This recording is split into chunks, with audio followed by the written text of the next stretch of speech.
그럼 이에 반하는 단점들은 무엇이 있을까요? 한번 알아보겠습니다. 단점 5가지 중 첫 번째로는 자유시간이 미보장될 수 있다입니다. 행정병들은 간부들에게 정말 중요한 보조자 역할을 합니다.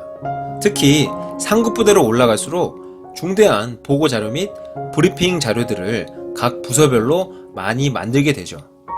이럴 때 간부들에게는 행정병들이 엄청난 도움이 되는 인원들입니다.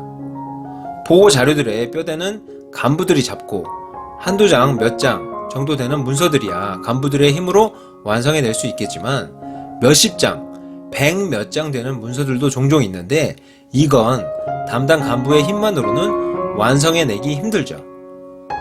그리고 훈련을 앞두고는 지휘소에 세팅해야 될 사항판이라든지 물품들을 제작해야 되는 상황도 많은데 이런 작업들을 물론 간부들이 평일 주간에 끝내려고 노력은 하지만 저의 경험에 비추어 봤을 때 오래 걸리는 경우가 많습니다.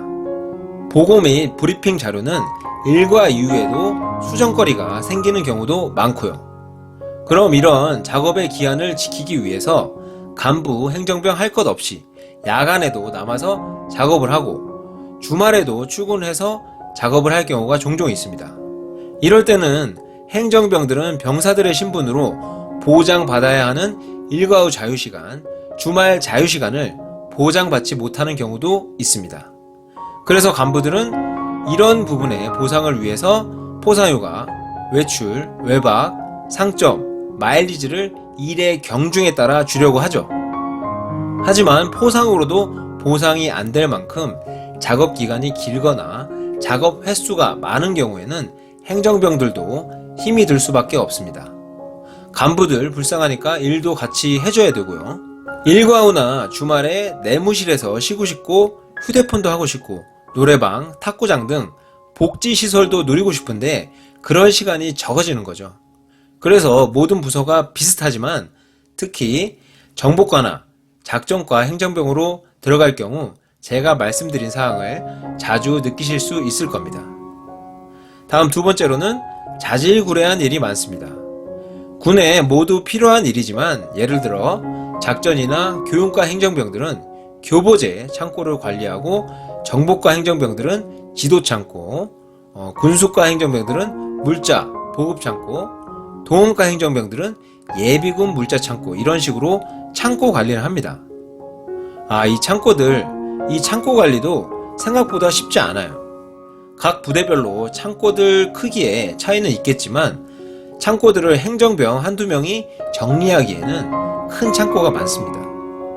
몇십 명, 몇백 명이 사용할 교보제, 지도, 물자들을 항상 정해진 위치에 정돈을 잘 해놔야 되는데 훈련이 많은 시기에는 물품들이 불출됐다가 회수되는 경우가 많다 보니 일과 시간 안에 정리를 잘 못 해놓을 경우도 많고 또 일과 이후나 주말에 하는 경우에는 거의 없지만 할 때도 있고 요즘엔 행정병들도 간부들이 자유시간을 보장해 주려고 많이 노력하다 보니까 평소 컴퓨터 행정 업무가 없을 때는 틈틈이 창고 내려가서 노가다를 실시하는 거죠.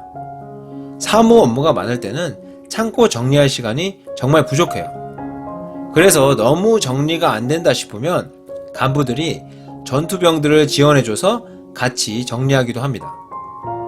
평소에 전투병들은 물품 수령 받아서 훈련하고 반납만 잘하면 끝. 정리는 행정병들이 하니까 뒤치다꺼리 하는 자질구레한 일을 많이 하느라 군대의 군인다운 모습을 느끼지 못하는 행정병들도 많이 있습니다. 다음 세 번째는 체력 단련을 잘 못합니다. 행정병도 군인이고 체력 단련을 해야 하는데 실상은 그렇지 못할 경우가 종종 있습니다. 보통 평일 체력 단련 시간은 16시부터 17시까지입니다. 간부 병사 모두 하던 업무를 중단하고 체력 단련을 실시해야 됩니다. 하지만 업무가 바쁜 간부들에게는 그 체력 단련 1시간도 정말 아까운 시간이죠. 체력 단련을 하면 곧 야근을 한다는 의미로 생각할 수 있습니다. 야근을 하고 싶지 않아서 체력 단련을 안 하는데 간부 본인만 안 하면 될 텐데 참모부 행정병 1명 정도는 보내지 않고 남겨두죠. 지휘통제실 행정병들이라면 24시간 순환근무를 해야 되다 보니까 체력 단련을 못하는 행정병들이 있을 수밖에 없겠지만 각 참모부 행정병들은 체력 단련을 보내는 게 맞습니다. 하지만 참모부 간부 본인들의 업무로 인해 체력 단련을 잘 안 보내죠. 그래서 중대, 대대 전투력 측정 평가를 하면 꼭 본부소대, 본부중대 인원들이 사격이나 체력 등의 평가 점수가 안 좋아서 그 부대의 전체 평균을 깎아먹을 때가 많습니다. 행정병이 되셔서도 체력 단련 꼭 잘 하시기 바랍니다.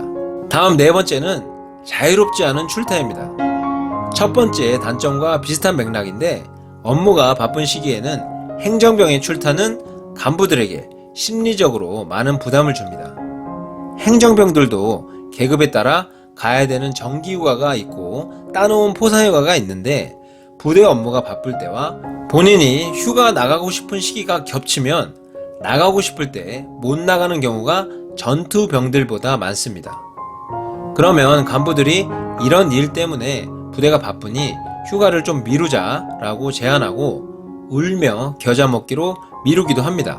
그리고 만약 꼭 나가야 한다면 정기휴가 같은 경우는 절반 잘라서 나가고 필요한 일만 보고 복귀해라 라는 식으로 권유할 때도 있습니다. 매번 그러는 건 아니지만 가끔 이런 일들이 발생하는데 나가고 싶을 때 못 나가는 행정병들을 보면 마음이 쓰릴 때가 있었습니다. 다섯 번째는 헛소문의 시발점이 될 수 있습니다. 장점 두 번째와 연결되는 상황일 수 있는데 부대 정보에 빠른 장점은 있지만 어떤 때는 정보가 아닌 첩보인데도 그것을 정보처럼 병사들에게 소문을 낼 때도 있습니다. 아직 확정되지 않은 사실에 대해서 간부 얘기를 엿들었다는 이유만으로 소문을 내서 병사들의 혼란을 야기시키는 원인이 될 때가 있다는 거죠. 특히 훈련 일정이 그렇습니다. 큰 훈련은 몇 달 전부터 일정이 잡히는데 그것이 틀어지면 병사들의 휴가 계획도 모두 틀어져야 되기 때문에 확정되지 않은 훈련 일정을 근거 없이 소문을 낸 경우 병사들의 모든 이슈는 훈련 일정과 휴가로 집중될 것입니다. 그래서 명확한 근거 없이 어떤 소문을 내는 행정병들이 있다면 간부들에게 혼쭐이 나거나 아니면 징계를 받을 수도 있습니다. 자, 이렇게 행정병들의 장단점까지 알아봤는데요. 어떠신가요? 행정병 생각이 있으신 분들은 생각이 바뀌시지는 않으셨나요? 지극히 제 개인적인 생각을 말씀드리면 한번 가는 군대에 전투적으로 멋지게 하고 싶으시다면 행정병은 지원하지 마시고 일반병으로 그냥 가시고 난 그런 거 상관없다, 편하게 하고 싶다 하시는 분들은 행정병에 한번 지원해 보시기 바랍니다.